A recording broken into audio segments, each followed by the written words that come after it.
Je peux décider d'aller à l'encontre du comptable. Je peux décider d'aller à l'encontre du juriste. C'est bien beau prendre des décisions en 5 secondes, mais tu peux le regretter toute ta vie. Honnêtement, ça me fait extrêmement peur de rentrer comme ça, sans nécessairement avoir aucune expérience, juste aller chercher les cours by the book. Il y a 2 choses dans la vie, OK? Le prix, il y a le coût. Quoi la différence entre les deux? Toutes les grandes compagnies qui fonctionnent, qui révolutionnent, ils ont toutes des advisory, donc des conseils. Si la courbe est comme ça, flat, c'est pas bon. Si la courbe est vraiment comme à 45 degrés, c'est super bon. Fait que dès le départ, les négociations, c'était moitié-moitié. Parce que tu ne pourrais pas faire le profit que tu vas faire si je ne suis pas là. Et moi, et vice-versa. Aujourd'hui, c'est facile avec ChatGPT de demander conseil, mais même les contrats, les conventions peuvent être écrits. Mais c'est pas conseiller, c'est avoir des gens qui nous conseillent selon l'expertise. Je vais assumer les conséquences.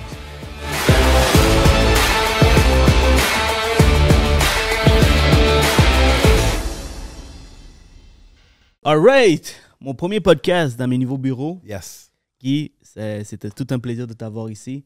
Ça fait maintenant 7 ans que je te vois aller. Au début de ma carrière, 2016-2017, j'ai commencé à te voir sur les réseaux parce que je m'intéressais à l'immobilier, aux hypothèques. Oui, oui. Et c'est tout récemment que je t'ai vu en personne quand je suis allé au bureau de... T'ai vu? Je pense que je t'ai vu, right? Absolument, c'est là qu'on s'est vu pour la première fois, bien sûr. Exact. Ben oui. Et j'étais vraiment content de te voir. Et aujourd'hui, j'ai la chance d'être avec toi. Donc, je vais vraiment piquer ton cerveau, aller chercher le maximum de connaissances pour mon audience. Alors, l'objectif de ce podcast, c'est vraiment aller chercher les meilleurs trucs. Après mon pod, les gens peuvent appliquer certains, surtout dans ce qu'on va parler. Donc, juste pour faire une petite introduction, Guy, tu étais un ancien avocat depuis 22 ans et demi. Tu es un consultant en immobilier, précisément dans le partenariat. Oui. Investisseur immobilier, matchmaker, bon narrateur, écrivain. Tu as écrit le livre 107 principes pour investir en immobilier. Et tu es allé dans mon pays natal, qui est le Sri Lanka. Donc, je t'aime bien. Mon coup de cœur. C'est ton coup de cœur? Ah, écoute. J'ai continué. Je peux-tu commencer par ça? Ben oui. OK, c'était tellement le fun. En fait, avec des amis, j'ai fait une croisière en novembre et on est parti de Dubaï. On n'avait pas le droit de débarquer en Inde à cause des problèmes qu'il y avait entre le Canada et l'Inde. C'est drôle parce que tout le monde à qui je compte ça est comme « Hein? Il y a eu des problèmes entre le Canada et l'Inde. » Tu sais, les gens sont tellement déconnectés, tu comprends? Ils jouent à Candy Crush, mais le reste, ils ne connaissent pas. Tu sais. Anyway, ça, c'est un autre sujet. Alors, puis là, à un moment donné, ben, la croisière nous amène à Colombo. Oui. Et puis là, ben, en fait, on s'est fait conduire. On était 2 jours. Là, puis on s'est fait... En tuk-tuk ou... oui. En tuk-tuk. Et on s'est fait conduire, tu sais, il y avait 4, on était un groupe de 8, donc on a pris 4 chauffeurs. Mais le chef des chauffeurs, si tu veux, c'est un gars adorable, mais vraiment. Il nous a amenés au Musée national. Ben, en fait, on voulait y aller au Musée national. Il nous a amenés, il nous a expliqué plein de trucs et tout ça. Puis après ça, sur WhatsApp, écoute, à chaque jour, il m'a envoyé une pensée du jour. Je trouvais... Tu sais, tu comprends-tu? Ouais. Puis je suis pas tombé sur la meilleure personne là, du pays, là, je le sais. Là, fait que c'était vraiment mon coup de cœur. J'ai vraiment adoré. Combien de temps t'es resté là-bas? Je sais que c'est une croisière. Oui, on était 17 jours en tout. C'est vite passé. Là. C'est vite passé, oui. Absolument. T'sais. Alors, c'est la vie de palace là, quand tu es sur le bateau. T'sais. Puis après ça, quand on débarque dans les pays, ça, c'est vraiment super le fun. Puis j'essaie toujours de voir ça avec pas les yeux d'un touriste. C'est fini, là, les resorts, je ne veux plus faire ça. Mais qu'est-ce que tu veux, j'aurais le choix. Ou bien j'y vais en chaloupe, mais ça va être trop long. Fait qu'on prend un paquebot. As-tu eu la chance de goûter un peu à la nourriture natale? Oui, quand même, un petit peu. Oui. Épicé? J'adore ça. Ouais, j'adore ça. Moi, tu me parles vraiment des mails qui sont relevés, puis sans jeu de mots, là, ça pique ma curiosité. Si on devait mettre... souvent, ce qui est très populaire, c'est... la nourriture indienne, right? Donc, il y a un peu dans chaque coin de rue. Oui. On trouve ça épicé, en fait. Les gens d'ici, ils trouvent ça épicé.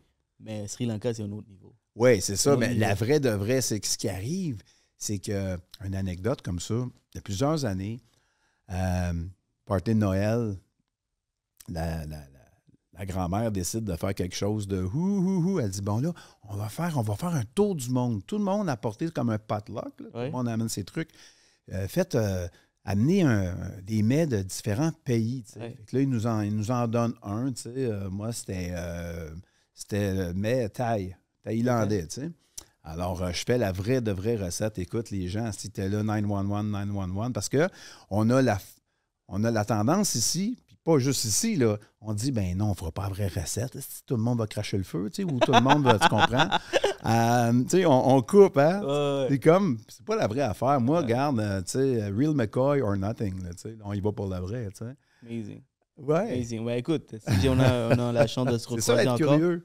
La curiosité. Ouais. Je te ferai goûter. Des fois, ce que je fais dans les événements, oui. J'amène la nourriture de mon pays, puis les gens, ils adorent ça, puis ils trouvent avec ça plaisir. différent.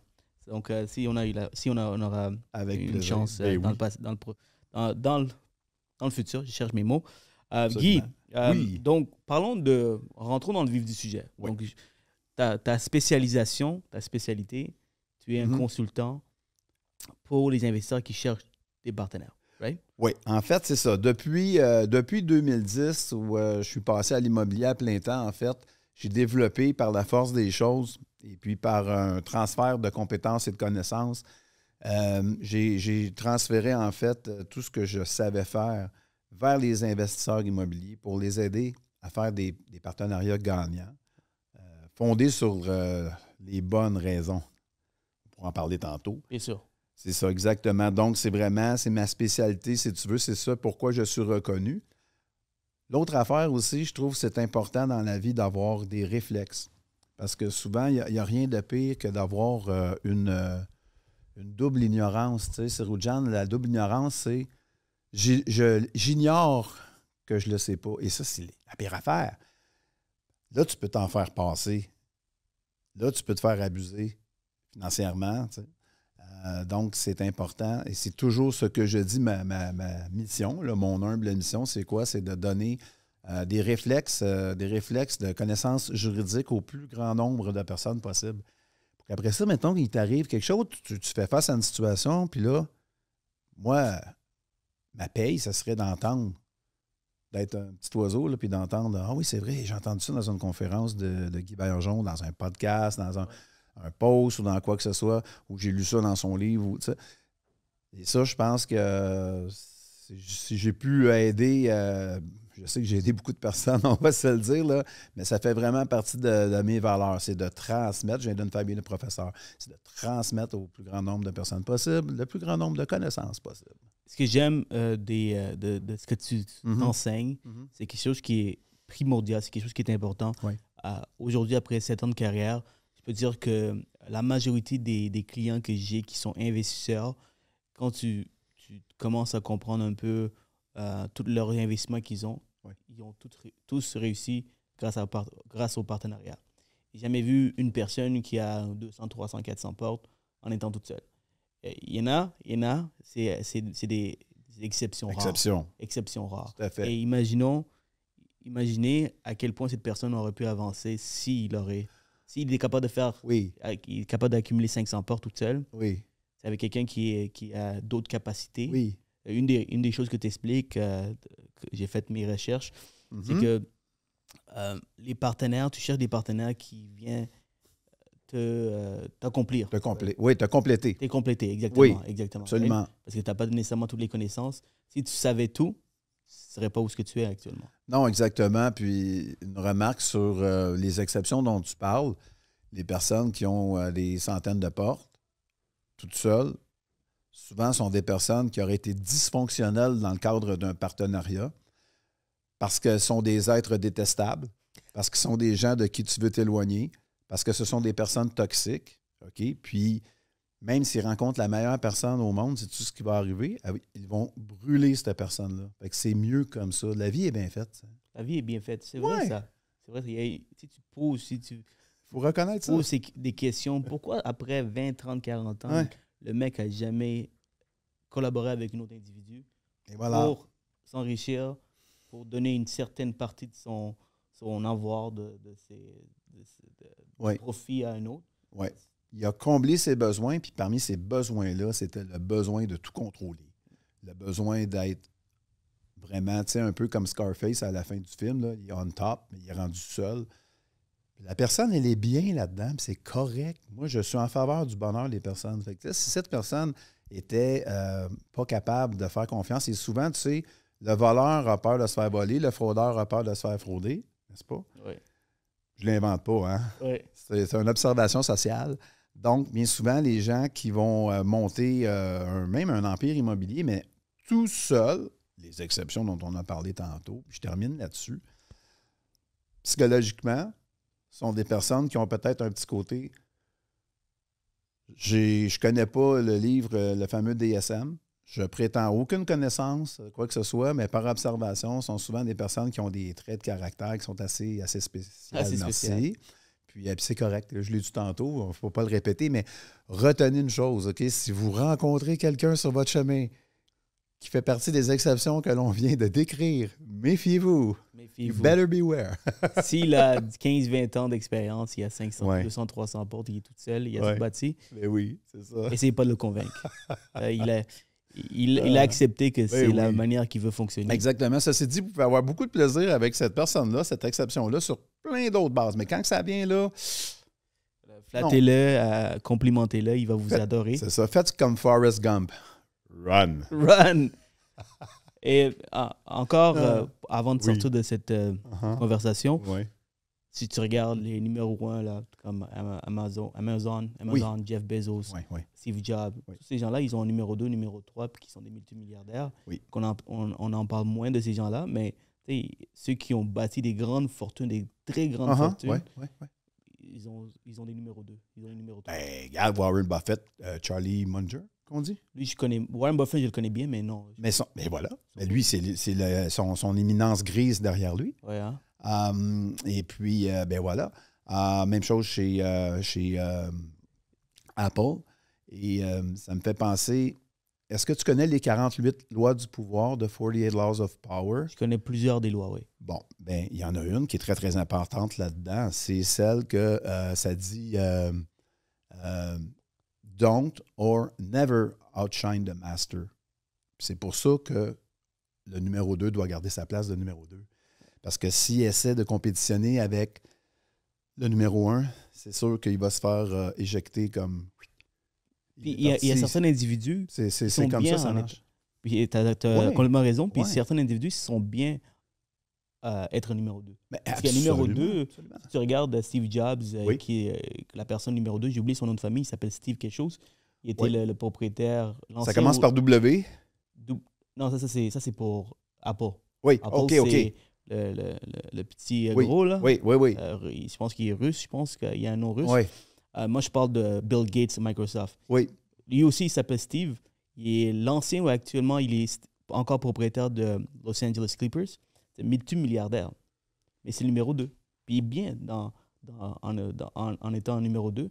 Puis je pense que si tu es avec quelqu'un qui a des grandes ambitions, une grande vision, puis tu sais qu'il va faire bouger le monde, si tu es proche de lui, tu vas autant réussir, tu vas voir tout ce que tu veux. C'est ça. Puis tant aussi longtemps, je pense que la relation est en bonne santé, que la relation est saine, OK? Parce qu'on ne parle pas, mettons, de, je ne sais pas moi, je ne veux pas entrer encore, mais malgré j'aime beaucoup la psychologie, mais on parle des numéros 2. Lorsque la relation est basée sur les bonnes valeurs, c'est parfait. C'est comme ça que, en fait, c'est une forme de partenariat silencieux, tu sais, où est-ce que bien souvent, la personne qui est numéro 2 va accepter et est à l'aise, avec le fait que l'autre prend la vedette, l'autre est sous les spotlights, l'autre va s'approprier des découvertes, des réussites.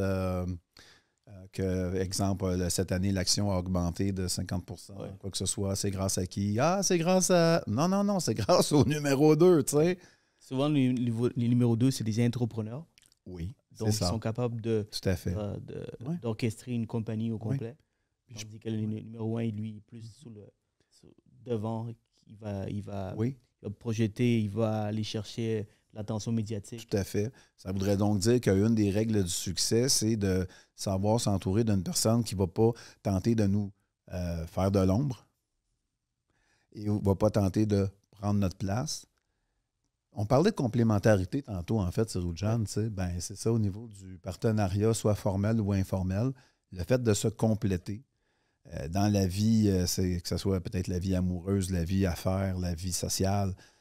C'est ça, c'est lorsqu'on essaie de se compétitionner ou que tout le monde a les mêmes talents et fait les mêmes choses, bien, c'est sûr que il va y avoir des bases qui ne seront pas couvertes là, pour mal traduire de l'anglais au français ou encore il va y avoir il va y avoir des angles là, qui vont être négligés. Oui, bien sûr. Alors, c'est ça. Tout ça pour dire que soyez toujours attentifs à votre entourage, soyez toujours attentifs aux personnes que vous choisissez de vous associer avec. La chose, c'est que souvent, j'ai constaté que on partage l'enthousiasme, OK? Par exemple, on se rencontre dans un 5 à 7, par exemple, puis j'ai un projet, je t'en parle, toi, tu fais comme « Wow! » Là, on est les deux, yeah, let's go. Lundi, tu signes les documents, le mardi, et ça va tellement vite, puis à un moment donné, mais tu ne sais même pas, mais peut-être que, tu sais, you're sleeping with your enemy, là, tu ne le sais pas encore, mais c'est ça, tu viens de donner. Je l'ai vu, là, c'est même pas une histoire inventée, j'ai vu ça arriver. Pour ça, aujourd'hui, je fais comme garde, là, la vie. Parle-moi de cette histoire, juste pour qu'on puisse avoir. Ben, en fait, c'est l'histoire de deux investisseurs qui se rencontrent dans une de mes activités de formation. Et puis, ils ont vite fait de s'associer ensemble. Donc, ils n'ont rien compris de ton coaching. Non. Ouais, en fait, je te parle peut-être au début des années, c'est peut-être 2016, là, dans le temps. Je pense que la première fois que j'avais fait un talk show en immobilier. Okay. C'est ça. Ben, c'était dans mes premières. Non, mais ça, tu as beau dire à l'enfant, attention, c'est chaud. Qu'est-ce qui arrive? L'enfant se brûle quand même. Ouais. L'adulte aussi. Tu sais, c'est ça. La vie, c'est de l'expérimentation. Ils se sont rencontrés. Ça a fini en carnage. Ça a fini que... Je ne peux pas trop donner de détails parce que vous allez reconnaître les gens parce qu'il y a eu un événement crissement dramatique qui est arrivé en cours de route. Mais c'est pas entre eux deux, là. C'est une troisième personne. En tout cas, bref, ça a même paru dans le journal. Ça a fait le Journal de Montréal, cette histoire-là. Tu sais. Puis, toujours est-il que... C'est drôle, il y a des souvenirs qui me reviennent. Je ne veux même pas en parler aujourd'hui, mais je te le conterai en privé. Mais toujours est-il que pour les fins de ta question, les deux personnes, c'est ça. Est-ce qu'on peut se sont associés pour un flip. Okay. Là, tout ce qui est arrivé, il y en a un des deux, il est entrepreneur général. L'autre a de l'argent. Achète une maison. À l'époque, c'était très hot. Là, faire des flips, là, c'était super hot parce que le prix des maisons était bas. Okay, on n'avait pas connu encore la COVID, les augmentations de coûts. Les matériaux, etc. Donc, tu pouvais faire des belles passes d'argent en très peu de temps. Par contre, il y a toujours des surprises. Hein? Quand on ouvre des murs, etc., il y a toujours des surprises. Donc, dépassement de coûts. Fait que là, celui qui a le cash, il fait comme, ouais, mais là, regarde, il m'appelle, mais c'est parce que c'est des choses qui arrivent. Toujours calculer une contingence quand on fait un projet. 10-15% over de ton budget. Ah oui, ben oui, c'est ça. Alors, et puis, l'autre qui est l'entrepreneur général, évidemment, ben, il ne travaille pas si bien que son partenaire avait pensé. Ses sous-traitants ne sont pas aussi bons que son partenaire avait pensé. Il change un petit peu plus cher aussi. Ça, c'était pas prévu. Donc, on arrive en bout de ligne, exemple, avec un produit final qui coûtait plus cher à peu près que ce que ça valait. OK? Donc, devine quoi? C'était un carnage parce que là, il a fallu vendre à perte. C'était impossible que les gars se plantent, mais ils sont plantés. Fait que, tu sais, c'était une affaire, ils sont allés trop vite. Au lieu de te demander, hey, Saroudjan, tu as une licence d'entrepreneur général, ouais, pourrais-tu me montrer le portfolio de tes 4-5 derniers projets que tu as fait? Là, tu regardes ça, le mur est comme ça, c'est que tout croche, gars, c'est dégueulasse, c'est n'importe quoi. Puis ton futur partenaire t'a dit, ouais, mais c'est pas de ma faute, c'est la faute de mes sous-traitants. Ça, c'est vraiment des excuses merdiques, tu comprends-tu? Fait que là, tu peux saisir la personne juste là-dessus, juste sur une question. Mais quand on ne sait pas poser cette question-là, quand on ne l'a pas posé, on n'a même pas pensé. Pourquoi? Parce que l'autre, tu sais, Mesmer, tu connais Mesmer? Ouais. Mesmer, il vient t'endormir, il fait « tu n'entends plus que le son de ma voix, tes paupières deviennent lourdes et au compte de 3. » Bien, c'est ça. Puis il y a beaucoup, beaucoup de mesmerizing dans le domaine, entre autres de l'immobilier. Il y a beaucoup de bons parleurs. Asti qu'il y en a des endormeurs, je m'excuse, là, mais oui, il y en a des endormeurs professionnels. Puis on est tellement impressionnés par leur approche, par ce qu'ils ont accompli devant le public, oui, qu'on ne se pose pas de questions. Non. Et ça arrive même à tout le monde, en fait. Ça arrive à moi, ça peut arriver à toi. Personne n'est à l'abri. Ouais. Personne n'est à l'abri. C'est comme je dis parfois, tu sais, je vais parler de dépression, je vais parler de devenir sans-abri. Personne n'est à l'abri. On ne sait jamais ce qui peut nous arriver dans la vie. Tu peux rencontrer quelqu'un, un beau parleur, etc. C'est comme tu le dis, exactement. Là. Si vous avez bien entendu ou si vous voulez le réentendre, là, reculez de 20 secondes en arrière. C'est Roujane, tu l'as dit, c'est en plein ça. Bon, donc voilà l'exemple concret de... J'ai vraiment aimé l'exemple. Il faut faire attention. Peut-être, je vais en poser d'autres questions, peut-être avoir d'autres exemples d'histoires, parce que les gens adorent. Ça nous permet d'avoir plein d'idées. Maintenant, comment, dans une situation comme ça, tu as donné certains conseils pour pouvoir éviter. Oui. C'est quoi les façons de se protéger, par exemple, côté légal? Par exemple, les conventions d'actionnaires. Conventions d'actionnaires, oui, effectivement. Donc, c'est-tu la seule chose qui peut protéger? Puis, donc, une question. La deuxième question, c'est quel genre de questions plus approfondies qu'on peut poser comme recherche? Hier, j'ai fait... je devais remplir mes UFC. Là. La date limite, c'est le 30 avril. UFC, c'est une formation continue pour, formation continue, pour être courtier bodyguard, bien pour sûr. garder le permis. Et j'ai gardé une formation sur comment faire des recherches sur une personne. OK. J'ai été impressionné par tous les registres publics qui existent au Québec pour vraiment très creuser et trouver toute l'information que tu as besoin. Alors, il y a le registre pour les crimes, le registre pour le rôle foncier et le registre pour en fait tout. Right? Absolument. Et beaucoup de personnes ne font même pas ces recherches. Ben non, mais c'est à portée de tous. Si tu écris le nom sur Google, là, des fois, si tu as un article dans le Journal de Montréal, boum, ça apparaît. Ouais. Et tu sais quoi? Ben, au Québec, on est une juridiction différente des autres, encore une fois, parce que au niveau immobilier, par exemple, juste allons en Ontario, c'est difficile de connaître qui est derrière une compagnie. À moins de payer, puis ça coûte cher, là, c'est comme 100 là, tu sais, tu payes une agence et tout ça. Puis si tu vas payer une agence si tu veux faire le skip tracing de quelqu'un, tu sais, que tu veux localiser. En France, encore là, très difficile. Même au niveau des listings. Les listings d'immeubles en France, c'est un autre monde. Un autre monde, hein? Ici, on est vous ne le savez pas, mais on est très transparent. L'information est accessible, comme tu l'as si bien dit. Même mieux que les Américains, je trouve.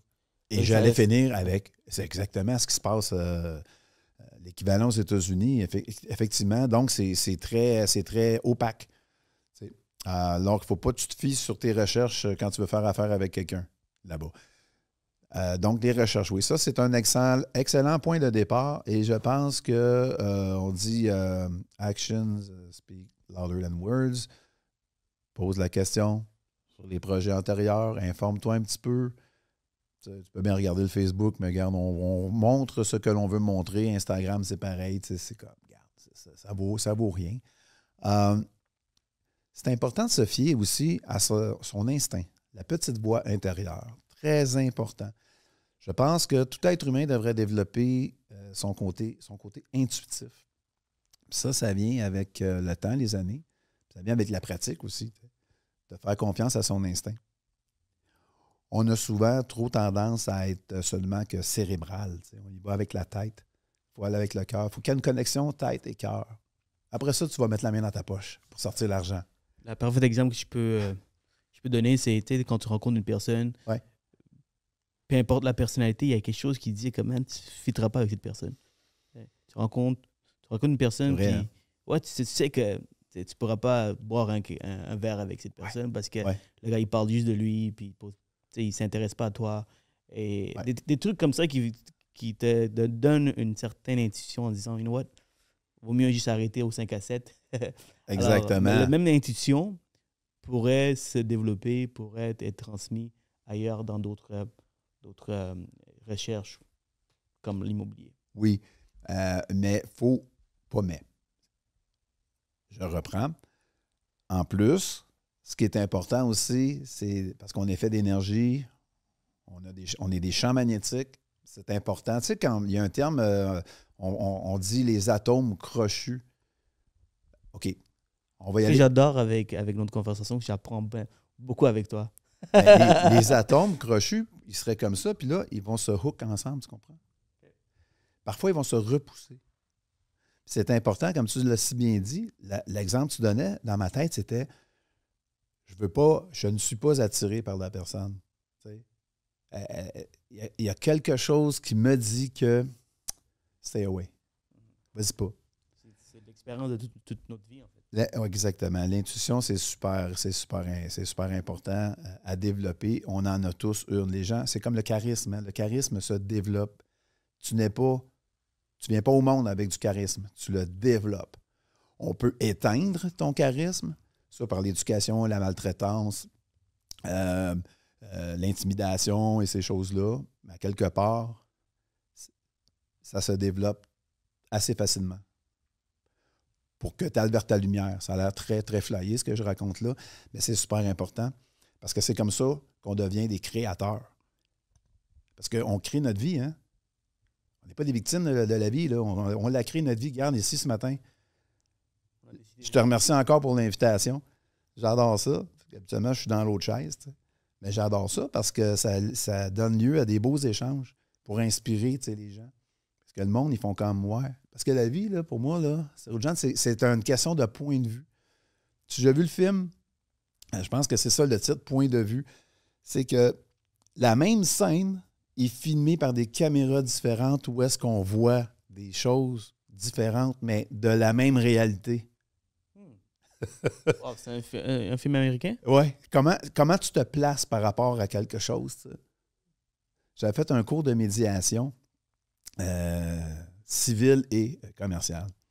Et un des trucs qu'on nous donne, achète-toi une tasse à café avec deux côtés. Mettons, moi j'en ai une, c'est la princesse Leia et un Star Trooper. Puis lorsque je la mets entre deux personnes, entre moi et l'autre personne, on voit les deux choses différentes, mais c'est ça. Donc, ça fait réaliser, puis c'est pour faire prendre conscience à la personne à qui je fais face, avec qui je veux faire affaire ou quoi que ce soit, que sa façon de voir n'est pas la mienne, mais ça ne veut pas dire que sa façon de voir est bonne ou mauvaise. C'est qu'elle est placée dans sa chaise, puis moi dans la mienne. Puis la fin de la négociation se termine quand on s'est entendus tous les deux. Quand on a fait l'entente, on s'est entendu sur tous les points qu'on voulait négocier, ben c'est la fin. Bon, on est parti de deux points de vue complètement différents, souvent qu'on essaie de rapprocher. Tu sais. Bien sûr. Parlons de... Parce que si ton partnership va trop vite, si tu dis oui, oui, oui, oui à tout, c'est sûr que tu vas perdre. Si tu dis non, non, non, non à tout, c'est sûr que tu vas perdre aussi. Vaut mieux mettre ça sur la table et dire tout ce que tu as besoin et tout ce que tu cherches. Exact. Et là, tu vas voir aussi la personne répliquer et dire aussi qu'est-ce que lui cherche, ce qu'il lui a besoin, ses qualités, ses défauts. Tu vas vraiment voir le tout. Puis tu sais quoi? Si ça ne fonctionne pas, tant mieux, ça arrête là. Mais ça finit en chicane juste parce que vous avez mis sur la table. Imagine qu'est-ce que ça aurait pu être lorsque tu rentres en partenariat. Donc, il vaut mieux s'arrêter là. Exactement. Tester, même challenger le partenaire dans certains cas pourrait être un avantage. Tout à fait. Puis la préparation, c'est important aussi. Je te donne l'exemple.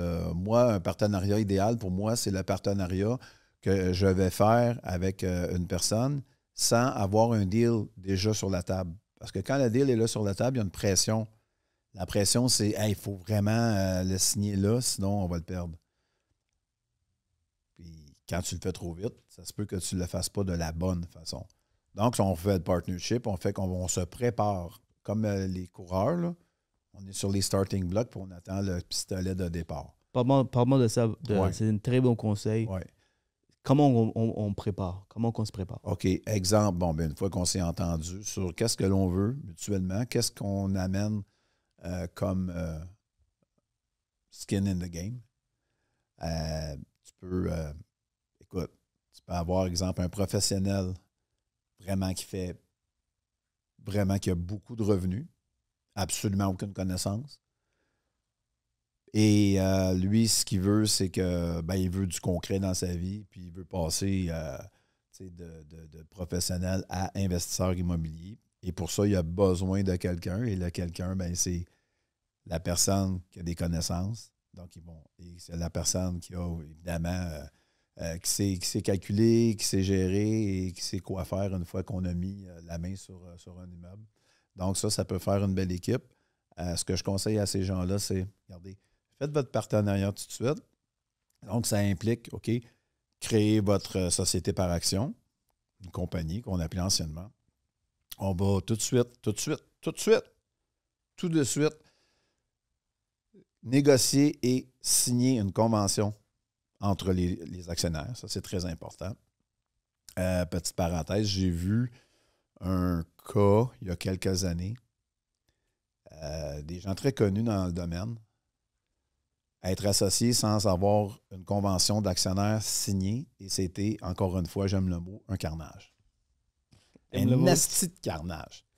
Oui, ça a bien fini, mais pourquoi souffrir autant alors que ça aurait été si facile d'avoir en place les documents et tout ça dès le départ?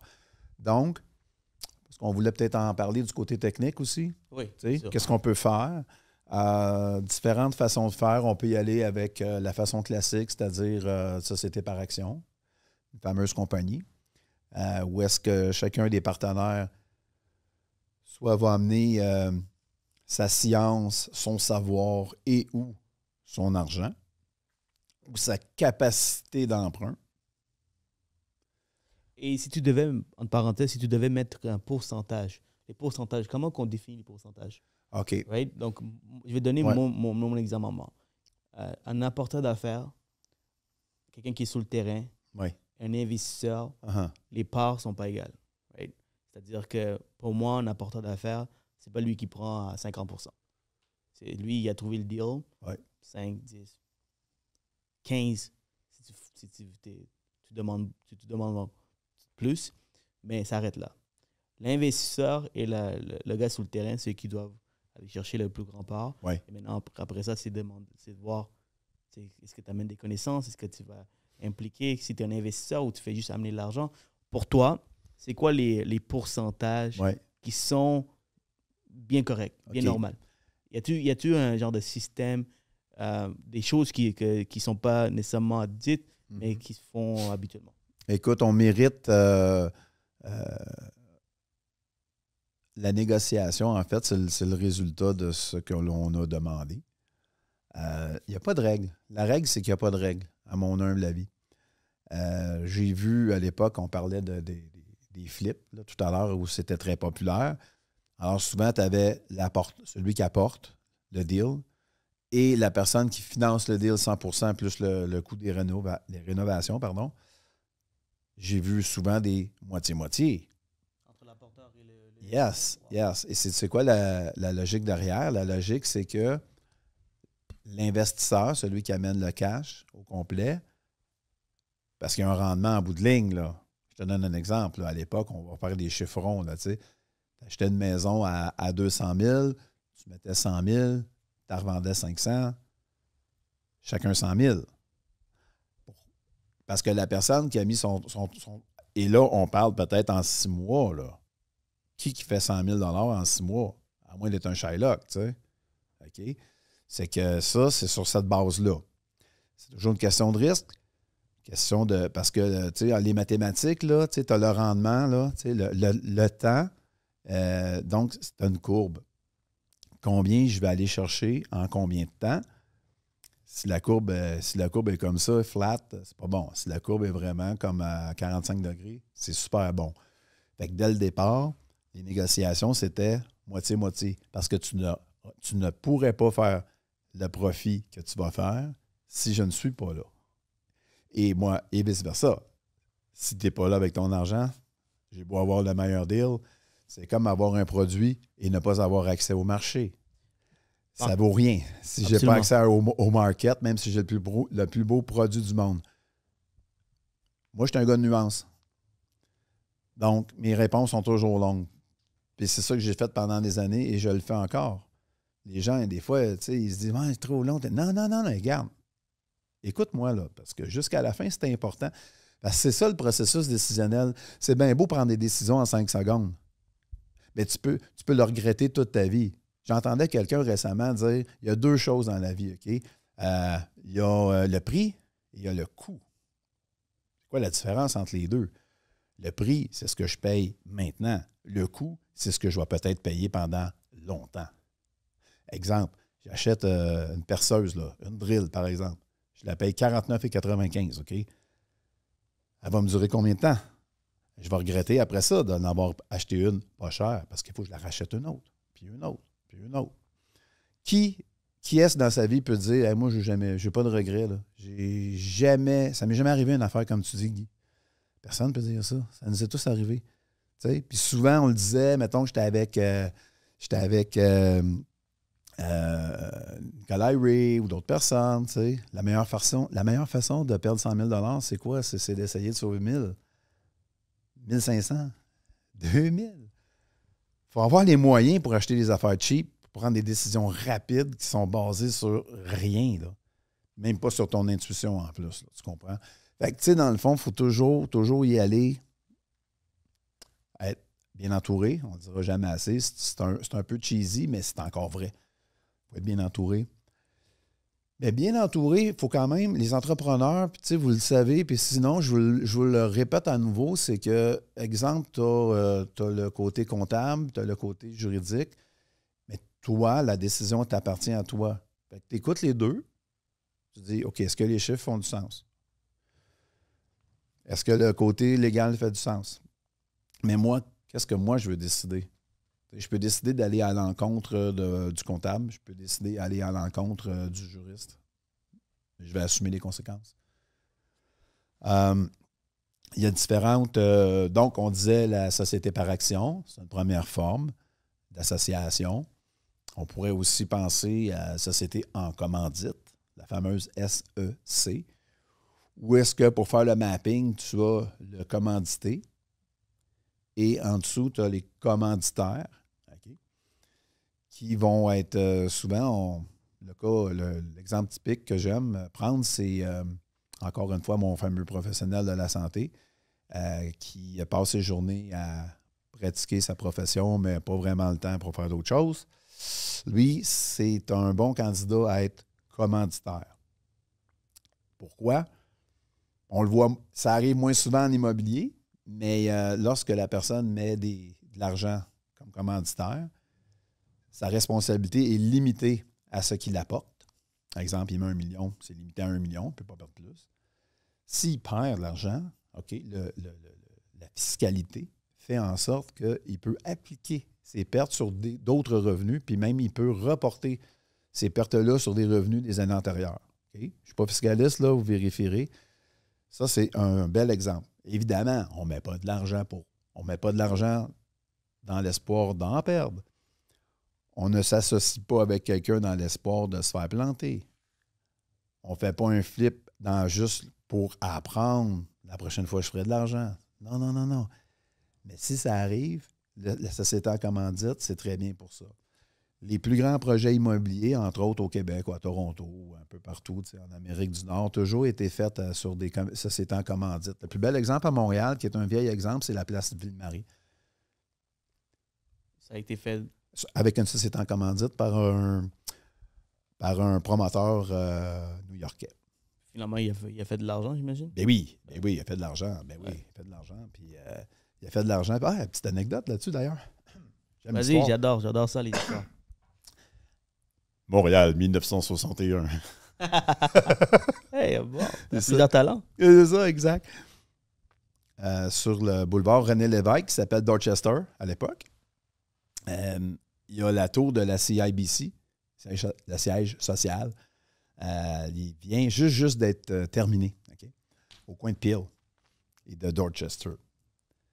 La place Ville-Marie, parce qu'il y avait un énorme cratère avant que la place Ville-Marie soit construite, okay, c'est que tu avais le tunnel du Mont-Royal qui débouchait là où il y a la place Ville-Marie, mais c'était une énorme excavation. C'était un cratère avec des des rails de train en bas. Là. C'était super laid. C'était vraiment pas beau.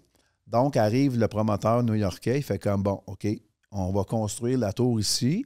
Et puis, pour ceux, en tout cas, je pourrais en parler tellement longtemps, mais juste l'anecdote comique, comment parfois l'ego, l'orgueil, ça fait aussi des belles choses. On construit. Et puis là, quand le promoteur de New York, il a appris que la place Ville-Marie, en fait, sa tour à lui, allait avoir un étage de moins que celle de CIBC, il a fait comme un autre étage, please. Puis là, ils ont construit un étage de plus que la CIBC pour être un peu plus haut. C'est moi qui est le plus gros ici. L'immeuble Ville-Marie, c'est en forme de triangle. Hein? Il y a 4 côtés parce qu'il y a 4 côtés en forme de croix. OK, oui. Puis là, la légende urbaine, c'est parce qu'à cause du Vatican, puis tout ça, non, ça n'a rien à voir avec ça.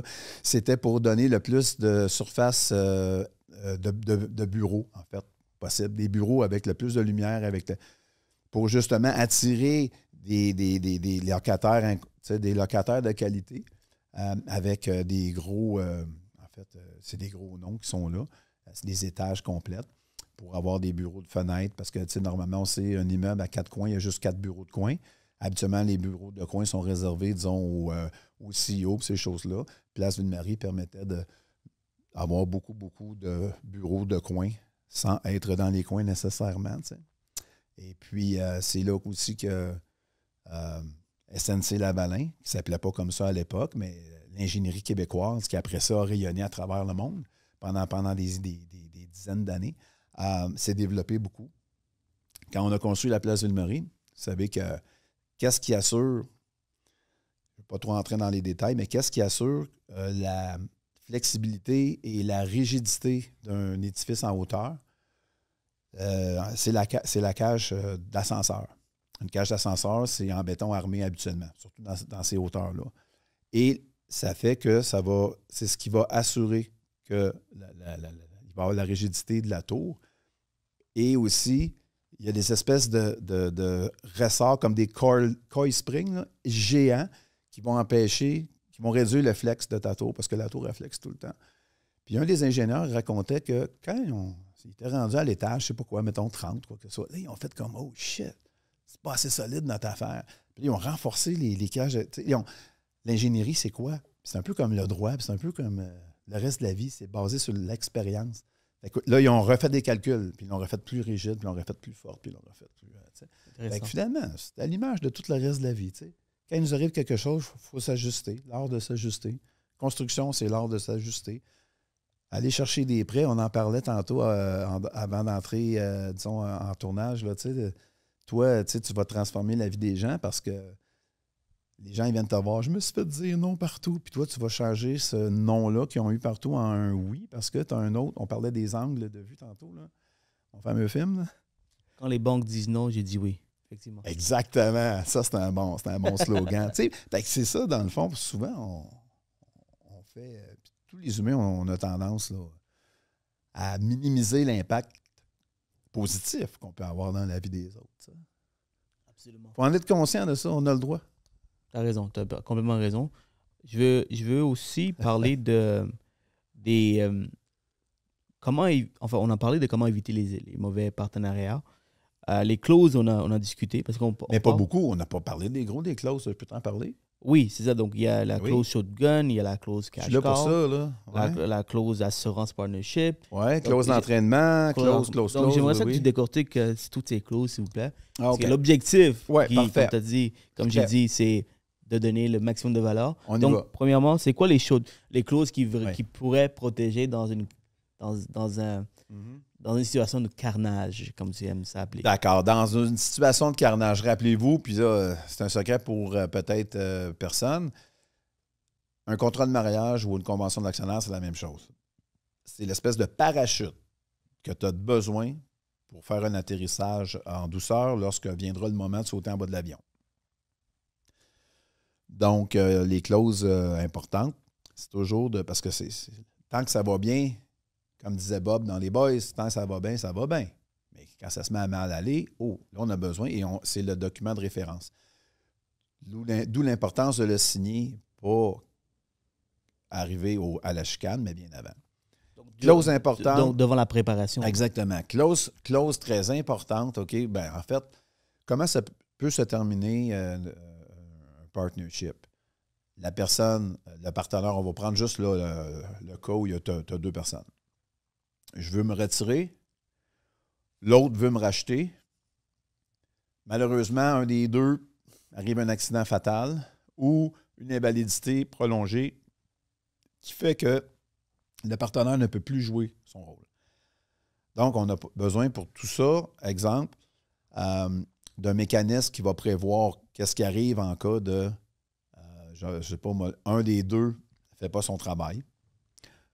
Donc, on va avoir la clause on appelle ça le retrait des affaires. Toujours un droit de premier refus. Exemple, toi, tu as des actions dans notre compagnie. Donc, la clause va t'obliger de me les offrir à moi à un prix qui est déterminé par un autre mécanisme de détermination de la valeur de nos actions. Moi, j'ai X nombre de jours pour te répondre oui ou non. Mais ça, c'est dans un cadre, c'est pas on viendra tantôt, c'est pas le shotgun. On est dans la phase pacifique, là. Okay? Toi, tu décides juste de walk away from the deal, puis tu veux reprendre tes billes. Donc, j'ai X nombre de jours pour répondre à ton offre. Et si je dis, ben non, Seroujane, sais-tu quoi, soit ça ne m'adonne pas, ça ne me tente pas, ou finalement, je suis juste content que tu t'en ailles, mais là, la clause dit que toi, tu as le droit de les offrir à une autre personne, que toi, tu décides. Donc, moi, si je reste, je vais avoir un nouveau co-actionnaire. Donc, ça, c'est la clause de retrait des affaires. Tu vas avoir la clause aussi, on parlait tantôt, l'assurance, c'est super important. L'assurance vie, on appelle ça l'assurance partnership là, dans le jargon. Très, très important. Qu'est-ce que ça vient couvrir, ça? Ça vient couvrir, ça permet le rachat des actions à la succession du défunt actionnaire.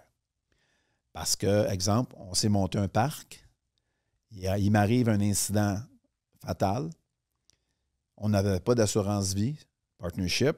Qu'est-ce qui arrive? Les actions que je laisse derrière moi, ils ont un montant, ils ont une valeur, mettons qu'ils valent 1 million. Mais on n'a pas 1 million dans le compte. Souvent, on sait, l'immobilier, c'est illiquide, pardon. C'est rare que dès qu'on a $1, on réinvestit le dollar. Donc, tu es obligé de vendre, tu es obligé de liquider. Pas le fun, ça. Donc, il faut mettre en place une stratégie dès le départ avec un conseiller en sécurité financière pour justement éviter une situation comme celle-là. Donc, il va permettre, dans certains cas, même selon les... Je ne vais pas entrer dans ces détails-là, vous le verrez avec vos professionnels. Vous le verrez avec Seroujane directement, ça va être encore mieux. Comment ça fonctionne? Dans certains cas, vous pouvez déduire les primes que votre compagnie paye, peut-être des revenus de location, quoi que ce soit. Mais bon, bref, tout ça, sous toute réserve, c'est super important. Souvent, ce que je dis à mes clients, c'est vous êtes jeune, beau et en santé. Let's go, assurez-vous, ça presse. Ça coûte moins cher aussi. Puis ça coûte moins cher, tu sais, crème, une temporaire, 10 ans, ça coûte rien, là. C'est pas cher par 1000, là. Ça, c'est une chose. Donc, la clause assurance vie. Clause assurance invalidité pour les personnes clés aussi, c'est super important non seulement que la clause soit là, mais que la police soit mise en place qui permet de...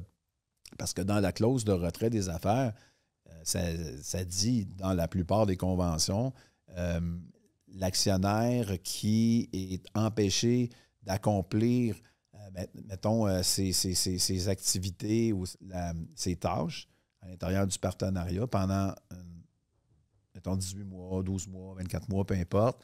À ce moment-là, il est susceptible de se faire racheter ses actions. Parce que tu ne peux plus livrer ta prestation à laquelle tu t'es engagé au jour 1. Donc ça, c'est une autre clause. On parlait tantôt d'une clause d'entraînement. Clause piggyback. OK? Ça, c'est une clause d'entraînement. Ce qui fait que, exemple, moi, si mettons, tu vends... je vends mes actions, tu es obligé de vendre tes actions aussi.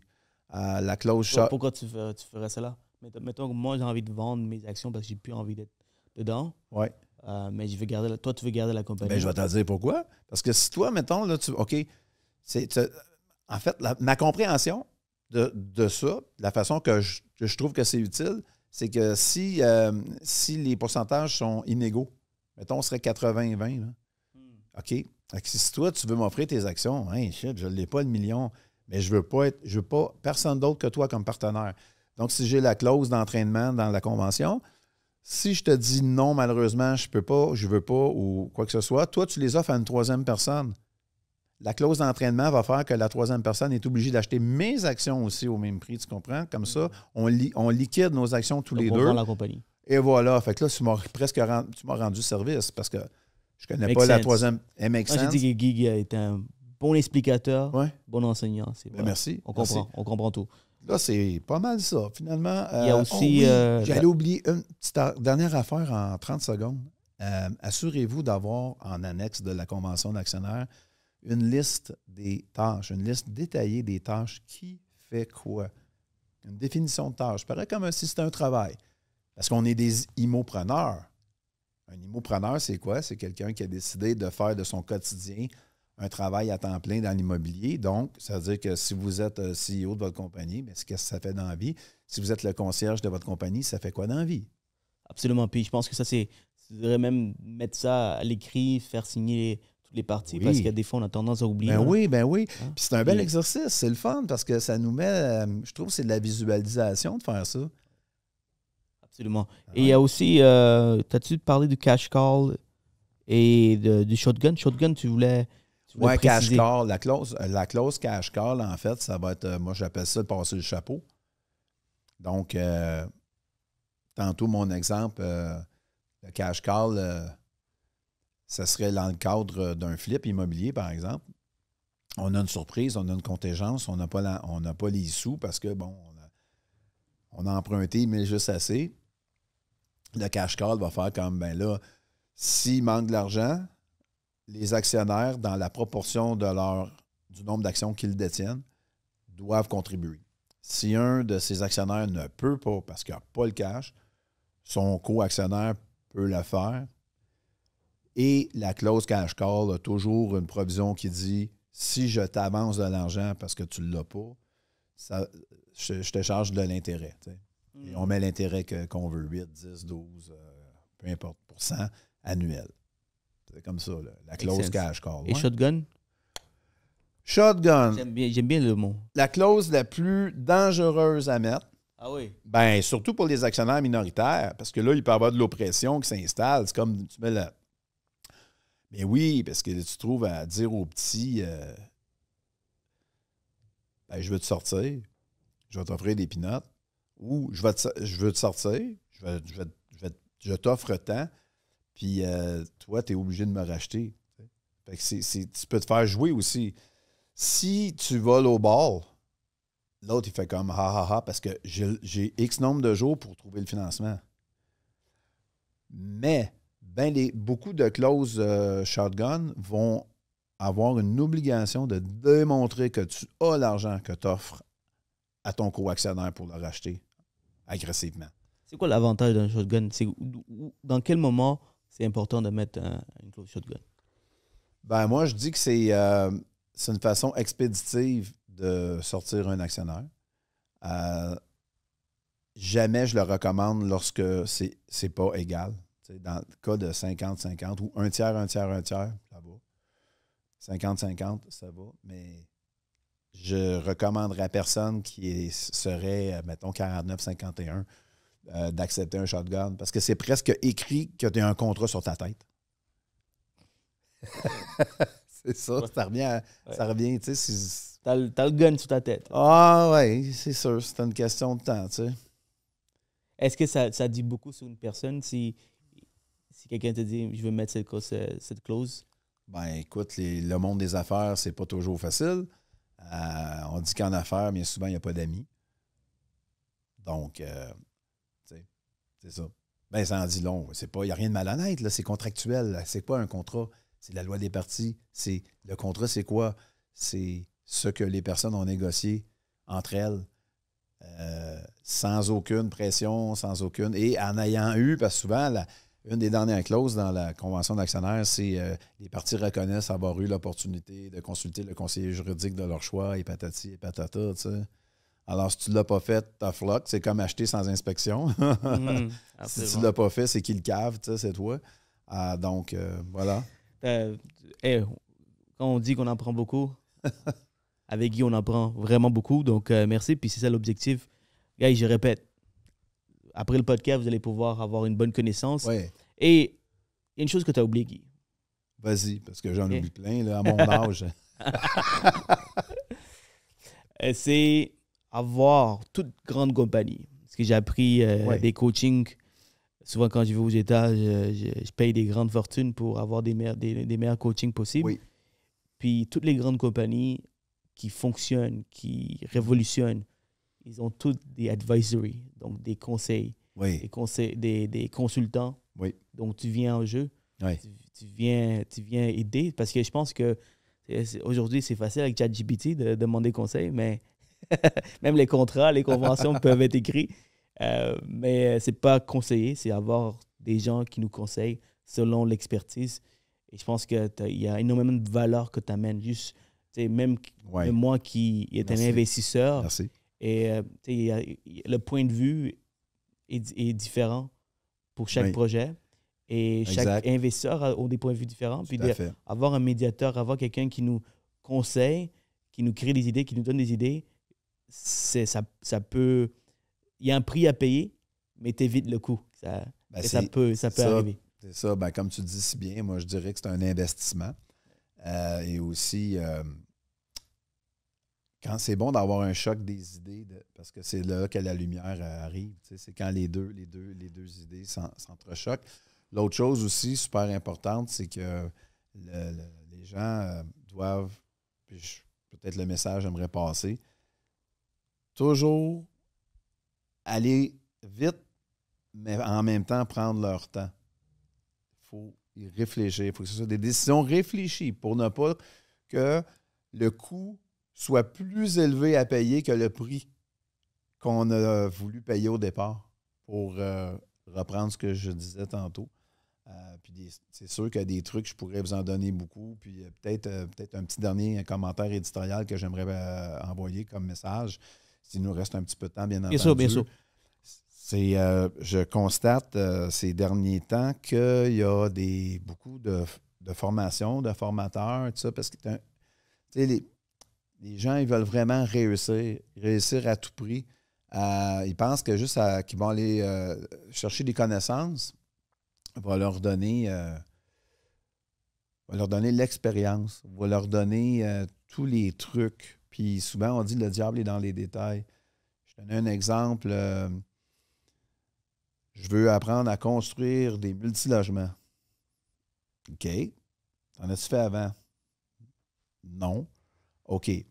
Mais j'ai suivi un cours, par contre. Puis j'ai tout appris là-dedans. OK. Mais ce que je peux te dire au départ, c'est que tu n'as pas appris tous les trucs.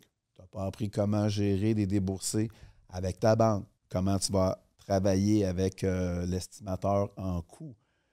Est-ce que tu es au courant que le prêteur va imposer l'estimateur en coût, mais que c'est toi qui vas le payer?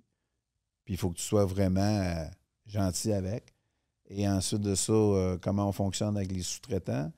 Est-ce que je suis... j'ai entendu dire que c'est impossible de négocier le prix des professionnels parce que les soft costs, évidemment, là, ont beaucoup augmenté depuis 5 ans. Là, j'ai fait sortir des soumissions pour un projet. On était pour mécanique, électrique et puis structure, on était, pour la même firme, là, en 2019, on était à 25 000 pour les 3 affaires, à peu près à 8 000 chaque, OK? Pour un immeuble d'à peu près 80 logements. Là, pour un 120 logements, on était on frise le 75 000. Malade, là. OK. Ben, c'est sûr que, regarde, on fait d'autres soumissions, puis on magazine, puis on négocie. Même chose, OK, message pour ceux qui engagent les architectes pour aller chercher un permis. Ça, c'est super important. Un petit nugget que je veux dropper ce matin. J'appelle ça la course au permis. Les plans, on s'en calisse.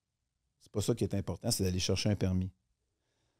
Mais souvent, les architectes, ils vont aussi s'ajuster à la gueule du client. Plus le projet est gros, plus ça coûte cher. Ouais, mais si c'est tout des 4,5 copier-coller ou miroir, qu'est-ce que ça vient changer, ça? Que c'est pas 100 unités. c'est tout des affaires 5,5, 4,5, 3,5 studio. Ben, tu sais, tout croche, là. Ça, c'est pas pareil. Alors, mettons, tu te fais, voici le prix. C'est pas d'enlever de la valeur au professionnel. C'est juste de travailler avec le professionnel pour lui, tu sais, carotte, bâton, là. La carotte et le bâton. La carotte, c'est quoi? C'est, je vais te donner un bonus. Tu vas me chercher le permis, je te donne un bonus. Là, ça va me faire plaisir de donner 25 000 de plus. Ça va me faire plaisir de donner 50 000 de plus, selon l'ampleur du projet. Ça, c'est des petits trucs que vous n'apprendrez pas sur les bancs d'école en passant, les amis. Ben, je l'ai appris, parce que ça fait de rien, mais ça fait 25 ans que je patauge là-dedans. J'aimais beaucoup faire du droit de la construction, hypothèque légale. J'étais un gars de litige, beaucoup, beaucoup. Ça m'a brûlé la santé, tu sais, préparer des procès. Faites pas ça, là. Ou faites pas ça trop longtemps. Toujours est-il que c'est sur le plancher qu'on apprend les choses. Ouais. Et je pense que la meilleure il y a un mentor aussi, quelqu'un qui l'a vraiment fait pour vrai, là. Honnêtement, ça me fait extrêmement peur de rentrer comme ça, sans nécessairement avoir aucune expérience, juste aller chercher les cours by the book, by text, puis appliquer ça dans la réalité. Moi, la meilleure façon, dans tout ce que je fais, c'est de rentrer en partenariat au début avec une personne qui a l'expérience. C'est sage. Et éventuellement, si tu es capable de faire toute seule, que ça m'étonnerait. Là, tu as pris l'expérience. Puis même pas une fois, tu devrais faire au moins 5-6 fois avant de te dire, you know what? Oui. C'est l'expérience. Et chaque fois que tu le fais, tu grandis. Right? Tu grandis et tu as envie de faire plus de choses. Ouais. Donc, tu as besoin toujours d'une personne qui a déjà passé à travers tout ça. Ah oui. Ça va te coûter beaucoup moins cher. Ben, c'est comme un enfant. Hein? On commence à marcher. Éventuellement, on court. On peut courir. On peut courir. Exactement. C'est important. Des fois, qu'est-ce qu'on fait lorsqu'on veut aller chercher l'expertise? On est démotivé par les délais. Right? Puis, parce que, tu sais, quand l'endormeur, comment tu appelles ça? Ceux qui parlent bien. Là, oui, le Mesmer. Là. Mesmer. Ceci dit, j'adore Mesmer. Je veux dire, en fait, pas. C'est quoi le mot que tu utilisais? Endormeur professionnel. Endormeur professionnel. Ah oui, il est tellement bon. Là. Les bons parleurs, évidemment, c'est excitant. Ils parlent de leur projet, ils parlent de leur vision. Tu as envie de sauter et tu coupes des coins. Oui. Et une des choses, pourquoi tu coupes des coins, c'est que c'est parce que c'est long. C'est long, l'expertise. C'est d'aller chercher les recours. Puis des fois, c'est chercher le personnel. Les personnes, on a Guy aujourd'hui, que vous avez la chance de connaître. Combien de temps ça prend pour qu'on mette tout ça en place? Est-ce que c'est des mois ou c'est une conversation, 2 conversations? Évidemment, ça dépend de chaque cas, mais est-ce que c'est pénible? Tu peux régler ça dans un bar, peut-être, le soir. Tu vires une brosse avec ton futur partner. On dit in vino veritas en latin. La vérité est dans le vin. Tu peux aller jouer au golf, tu peux aller jouer au golf avec. T'aimes le vin, ça compte pas. Si tu vois qu'il donne un petit coup de pied sur la balle pendant que tu regardes ailleurs, il va peut-être donner un petit coup de pied aussi quand tu vas être avec lui ou elle en partner. Peut-être quand tu ne seras pas là et tu ne vas pas regarder, il va peut-être essayer de tirer un peu la couverture. Donc, on a dit, qu'est-ce qu'on a dit? Donc, je ne fais pas de la promotion de l'alcool, ceci dit, là, la modération a bien meilleur goût. Donc, c'est ça. Donc, on vire une brosse, on va jouer au golf ou encore, on boit pendant qu'on joue au golf. Puis on jase avec la personne. Ça, c'est les meilleures entrevues que tu ne peux pas faire avec une personne.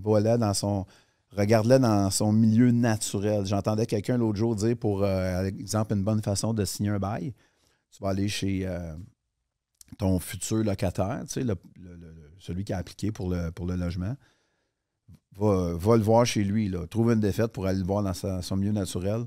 Puis là, si tu vois que c'est un hoarder, puis il y a des boîtes partout, non, que ça sent pas bon, ou quoi que ce soit, c'est comme... Ben là, tu fais comme, OK, je suis pas le manager, c'est pas moi, il faut que c'est le propriétaire qui doit signer, etc. Moi, je suis juste comme le représentant, ou il faut que j'en parle à mon partenaire, etc.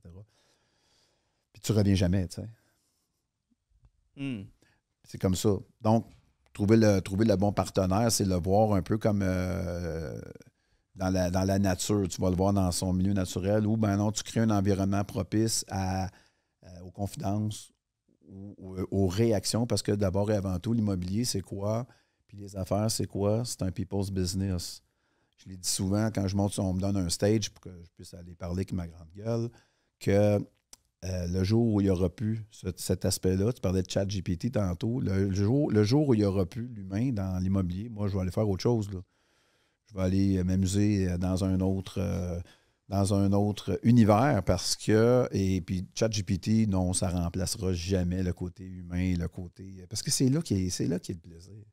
C'est vraiment là. Tant qu'on va être des marchands de bonheur puis qu'on va continuer à cultiver ce plaisir-là, ça va rester le fun de faire de l'immobilier, même avec ses mauvais côtés. Mais il y a tellement de beaux côtés. Les transactions sont faciles, tu peux tout apprendre, mais les relations, c'est savoir-vivre, puis des fois, tu l'as ou tu l'as pas. Tu l'as ou tu l'as pas. Tellement. Et tu peux te forcer à apprendre, mais il y en a qui... Oui, c'est vrai. On parlait de charisme. Ça s'apprend. Le bébé naissant, il n'en a bien pas charismatique. Là. Il est juste gossant. Il passe son temps à pleurer, mais avec les années, oui. Alors, c'est ça, on apprend. C'est le savoir-être que ça s'appelle. Savoir-être. C'est pas juste le savoir-faire dans la vie. T'sais. Souvent, les gens sont trop des technocrates. Ils oublient le côté... Dernière question. Oui. En fait, je vais faire une parenthèse encore une fois. Vas-y. Parce que je me suis perdu dans nos conversations. On adore ça. J'adore ça. Serpent et échelle. Et tantôt, je parlais de pourcentage pour les apporteurs d'affaires. Oui. Mais précision, je parle des apporteurs d'affaires qui vendent le deal. Genre de bird dog. C'est comme un c'est quoi le mot là en anglais? Prospecteur. Les prospecteurs, oui. wholesalers. Oui. Donc pour eux, il y en a qui viennent avec des conditions de pourcentage. OK. Genre n'importe quoi. OK. 30-40, ça vaut pas la peine. Non, c'est ça. Mais s'ils vendent, je pense que c'est entre 5 à 15 % selon moi. Puis après ça, ils vendent le deal pour moi et toi. Oui. Mais là, c'est 50-50, parce que peu importe. Exact. Mais encore là, il faut regarder les conditions parce que tu as deux choses dans une transaction. Tu as le prix, tu as les conditions. Ton bird dog, il t'amène un deal. S'il te le présente et il l'a signé hier, il va te demander beaucoup plus que s'il faut que le deal passe au notaire demain. Demain étant une façon de parler. Fait que tu peux négocier. Donc, moins il reste de temps, ou plus les conditions sont levées, le plus grand nombre de conditions levées, le moins de temps restant égale le plus petit montant payable au bird dog, au prospecteur, ou au revendeur, ou au cessionnaire, ou on peut l'appeler n'importe comment. Donc, c'est une question de... T'es rendu où dans l'espace? T'es rendu où dans ton timeline? T'sais? Fait que, puis aussi, les pourcentages, j'aime plus ou moins ça quand vient des apporteurs d'affaires, comme tu dis si bien.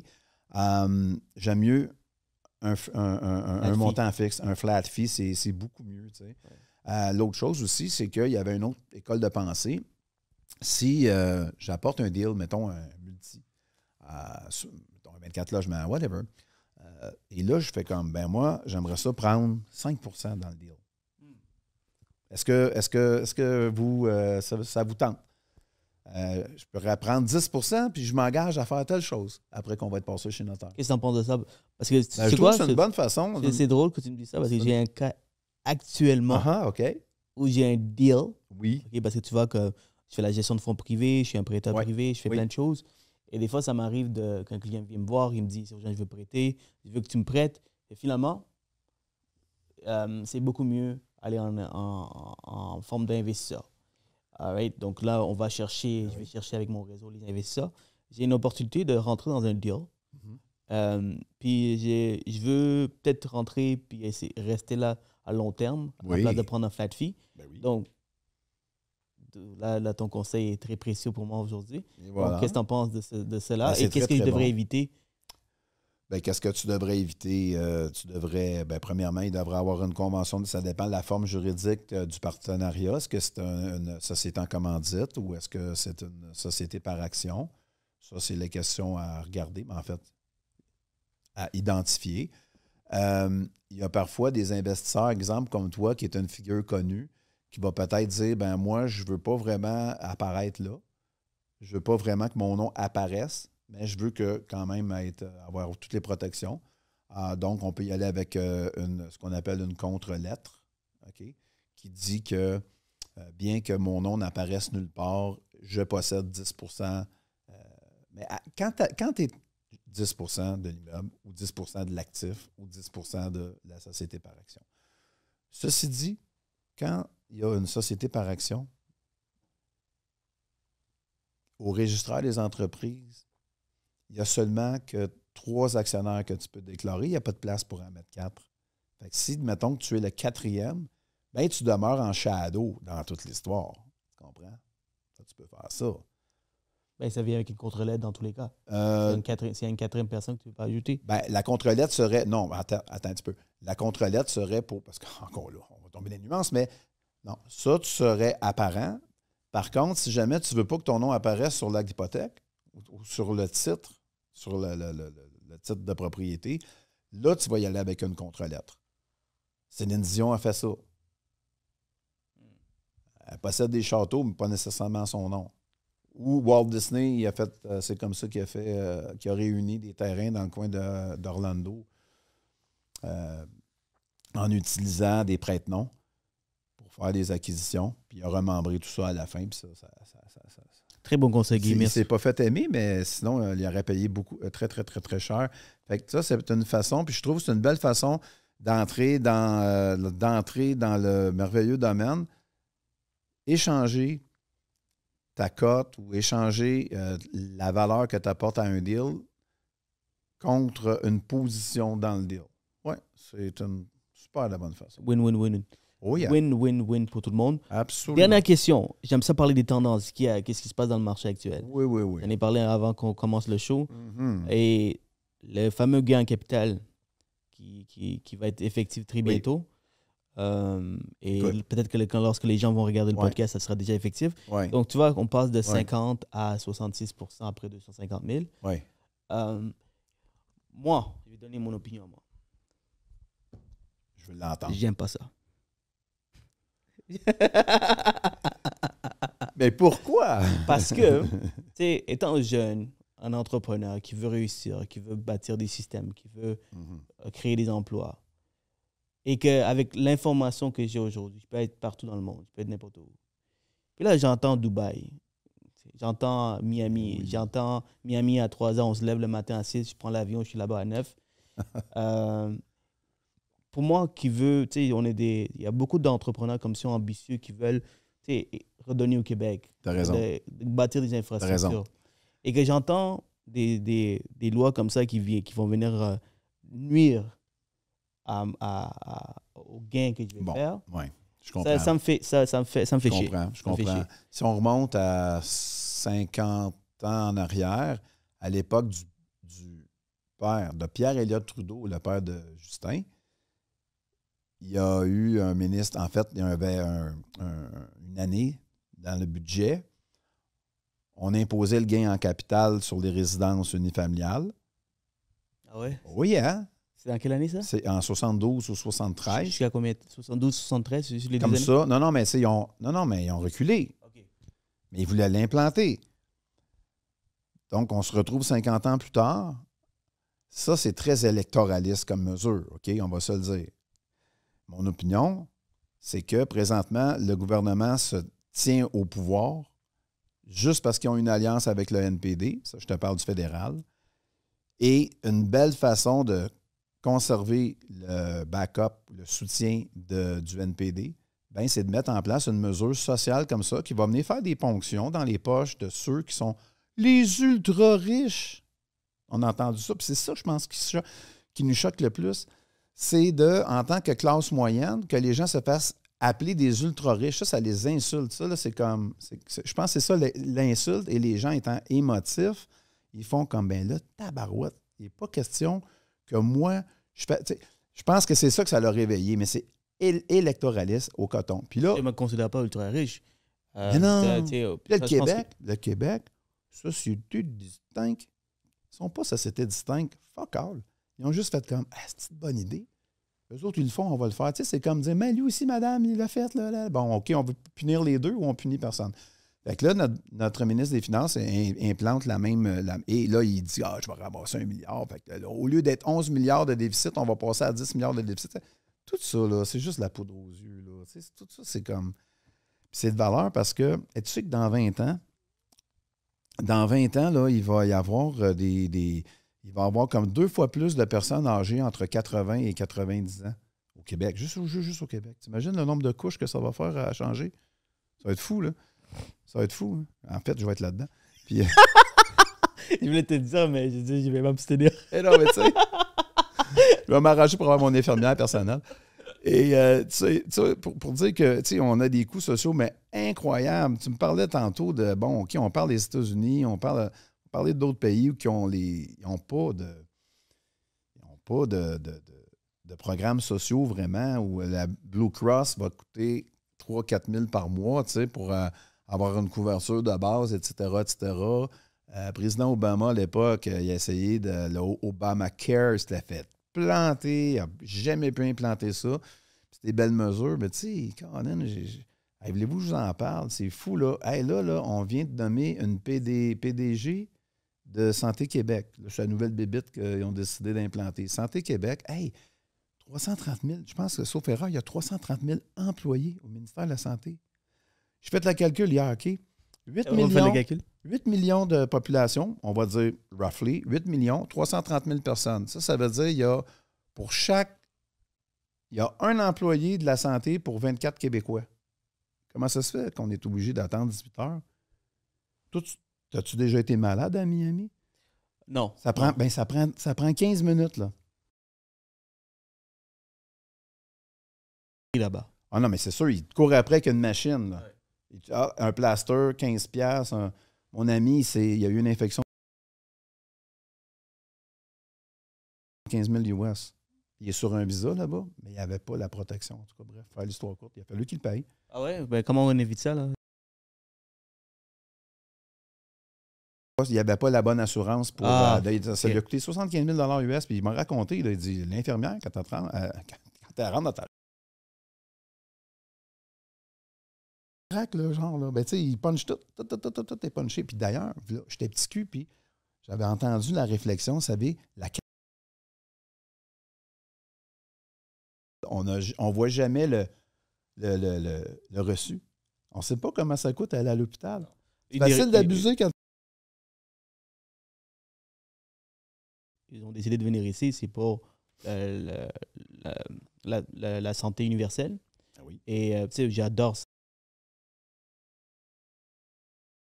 C'est une terre d'opportunité pour moi. Oui. Mais tu sais, il faut avoir une certaine balance pour aider les jeunes entrepreneurs. Et c'est ça qui frustre un peu dans cette situation. Parce que là, on peut pas nous mentir. Il faut des justes milieux. On ne peut pas nous mentir parce que là, on a des informations.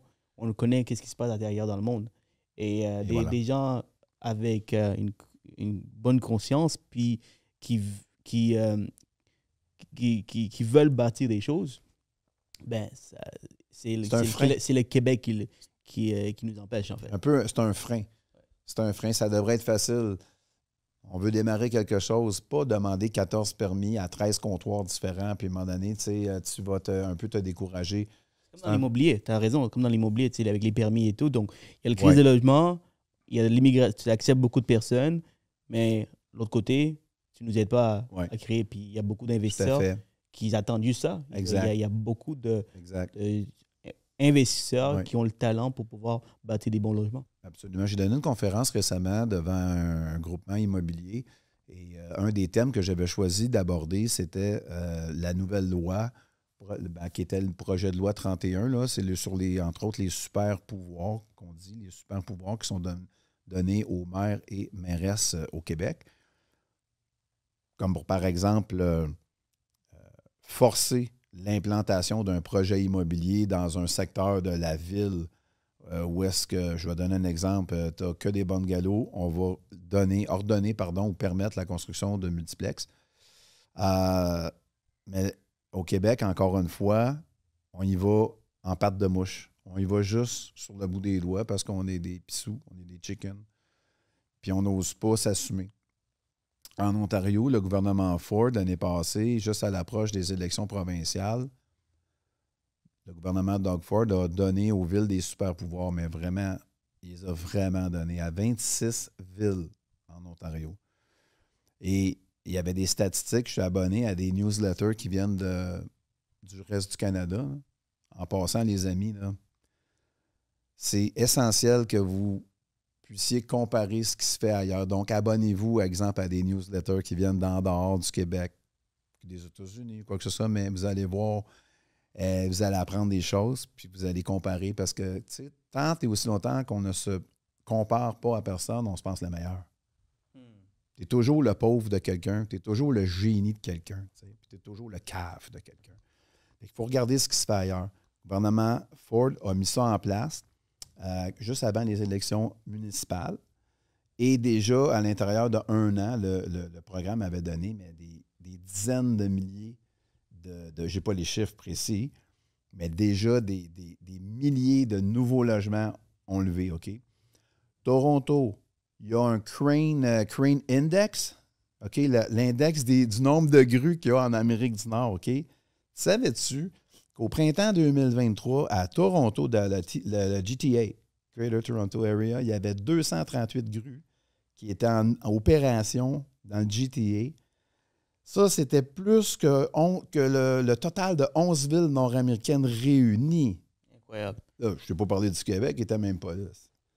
Ils n'ont pas les statistiques? Mais non. Ben, Mais non. On ne faisait même pas partie de... On n'est même pas là. On est nulle part. On n'est rien. Nothing. On est un gros zéro. Fait que quand j'entends, moi, politicien se péter les bretelles, qu'est-ce que ça? C'est tellement...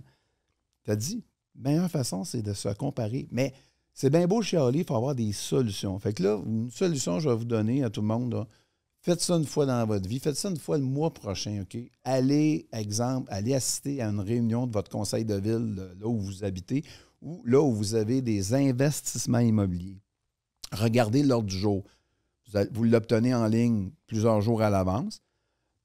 Peut-être préparer une question ou aller en observateur. Puis regardez comment la game se passe et vous serez surpris du pouvoir que vous avez. Exemple, je l'ai vu souvent parce que je suis allé à, je sais pas moi, 50, 60 assemblées, peut-être dans les 10 dernières années, tu sais, la ville où j'habite. Et un citoyen va se lever puis va aller très gentiment là, poser une question. Puis le conseil, tout le monde se regarde, ils font comme oui, monsieur ou madame, on va suspendre le point qu'on s'apprêtait à voter, puis on va revenir avec à la prochaine assemblée. Ça, c'est le pouvoir du citoyen. Puis les gens, ils négligent ça. Tu sais, c'est comme la personne dit « Ah, il va me dire non, c'est Rougean, il va me dire non. » Là, dans ma tête, tu me dis non, puis je te le demande à Guy avec plaisir. Tu comprends? Notre cerveau, là, il est champion pour se créer des histoires qui n'existent pas.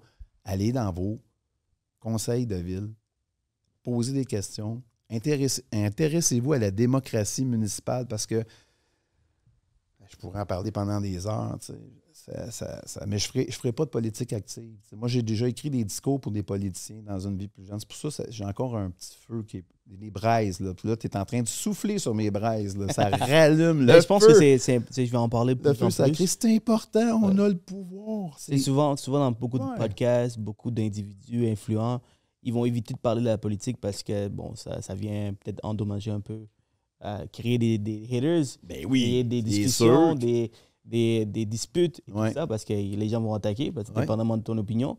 Mais je pense qu'il faut en parler pour que ça change. C'est ça, la démocratie. Puis d'ailleurs, là, qu'est-ce que le Québec a? Puis en passant, je vous recommande un livre, OK? Achetez ce livre-là. Puis j'ai pas de cote là-dessus. Là. Ça s'appelle « Libérer les villes ». OK? C'est l'ancien maire de Gatineau, Alexandre Jobin-Penneau, qui a écrit une belle... C'est pas long à lire, là, ça fait peut-être une centaine de pages. Puis lui, sa théorie, puis il la démontre d'un bout à l'autre.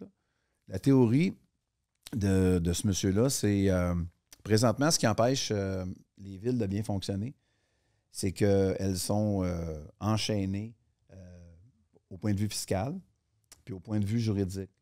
Donc, il faudrait revoir le pacte fiscal avec les villes, revoir aussi le cadre juridique, exemple, la loi sur les cités et villes, le code municipal, la loi sur l'aménagement et l'urbanisme, les grandes lois, la loi sur la fiscalité municipale, je l'ai nommée, qui viennent finalement, parce qu'on a, au fil des années, pelleté des dizaines et des dizaines de responsabilités nouvelles aux villes. Exemple, l'itinérance en est une. On a dit aux villes, occupez-vous des itinérants. OK, on peut-tu avoir de l'argent pour? Ah ben là, on n'a pas d'argent pour ça, par exemple. Mettre ça dans vos taxes. Puis quand j'entends que les maires se font traiter de quêteux, je te dirais que ça insulte un peu mon intelligence et sentiment de justicier parce que les villes, ils font des affaires extraordinaires avec pas grand-chose. Tu sais, c'est comme toi, mettons, là. Tu sais, tu faisais peut-être, là, quand tu étais jeune, tu sais, comme moi aussi, on s'amusait avec rien. Avec une boîte de carton que ta mère ramenait de l'épicerie avec de la bouffe dedans, puis je dessinais des roues, puis je découpais une porte, puis tu sais. Ben, les villes, c'est ça. Tu travailles avec des boîtes de carton puis des marqueurs, tu sais. Alors que c'est des automobiles vraiment performantes qu'il faut leur donner. Fait que ça, c'est une chose. Puis, en tout cas, puis c'est pour ça aussi que les villes, ils font comme, OK, tu veux te partir un projet, c'est 5 000 $ la porte. Ouh, Brossard a été les premiers à le faire. D'autres villes ont emboîté le pas. Ils n'ont pas le choix. Il faut qu'ils aillent chercher de l'argent quelque part. Donc, tout remonte à... Pas le choix. Tout remonte jusqu'au top. Oui, là, j'ai un permis de 120 logements là, qui s'en vient. Je travaille dessus là, avec un client. Bien, fais le calcul, fais les maths. Okay, c'est 750 000 $, là. 5 000 $ la porte. C'est 750 000 il faut aller le chercher. Bon, puis là, je ne vais pas être là pendant 3 heures, mais je resterai.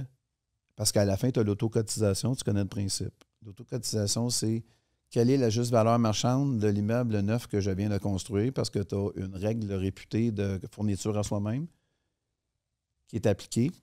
Fait que si je fais un immeuble, mettons, là, je m'en sors super bien, OK? Mon immeuble, mettons, je sais pas, moi, mon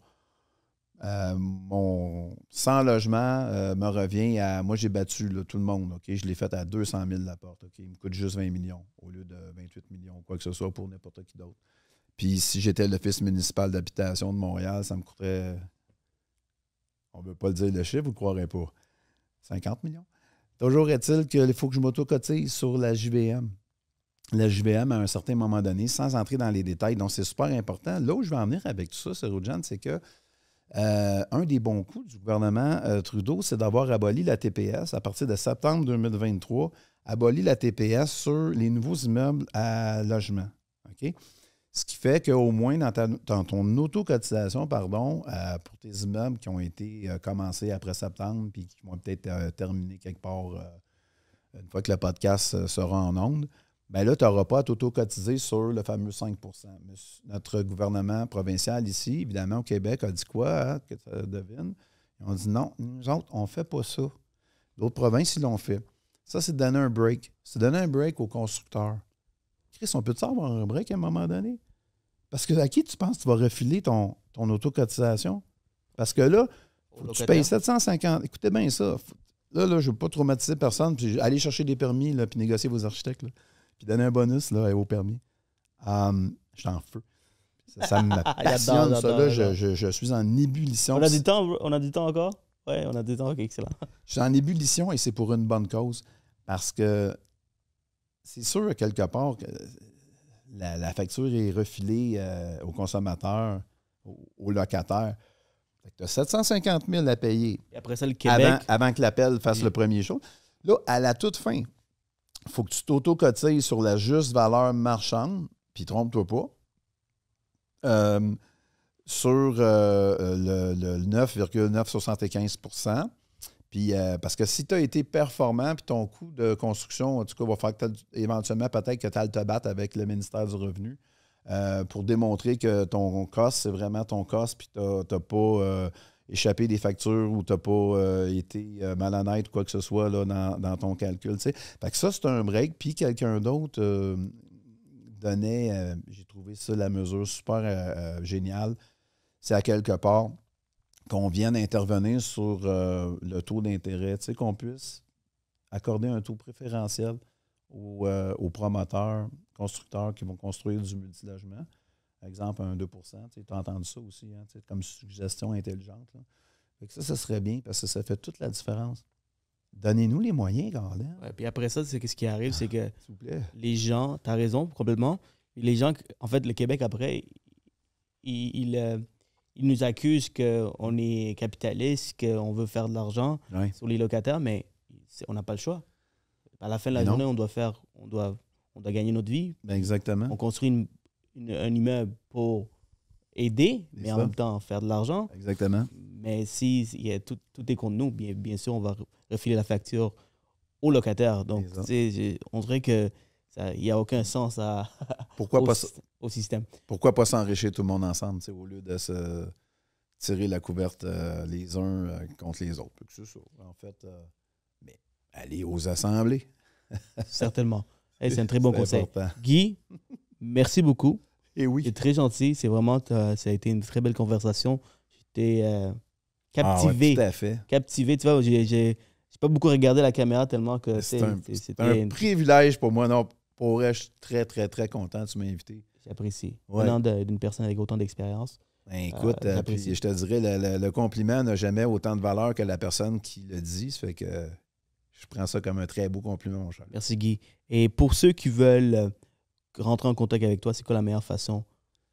En fait, Facebook. Baillargeon Consultant Immobilier, ma page perso. Il répond vite en passant, guys. Il répond vite. Oui, je réponds vite. Je réponds au téléphone, mais je réponds vite aussi. Et très respectueux aussi.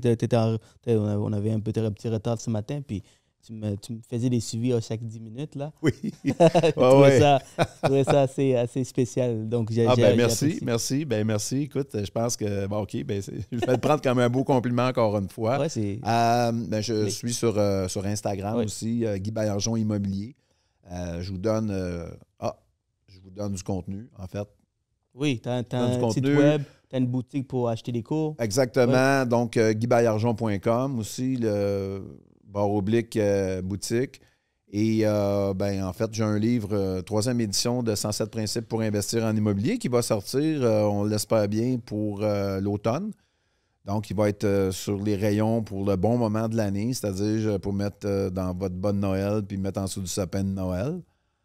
Et d'autres projets que présentement sont au stade sont en gestation. Ça va accoucher bientôt. Puis, toujours merci beaucoup. Toujours disponible pour donner les bons conseils aux investisseurs. On le remarque ici. Puis, si vous avez besoin de financement privé, financement alternatif, financement commercial, peu importe, I'm your guy. Yes. On est une grande équipe. On a plusieurs analystes. On a tous les systèmes nécessaires pour affronter les banques pour aller chercher les financements que vous voulez. Donc, sur ce, Guy, merci beaucoup. Hey, merci beaucoup. Hein? Encore une fois, un gros merci. Ça fait plaisir.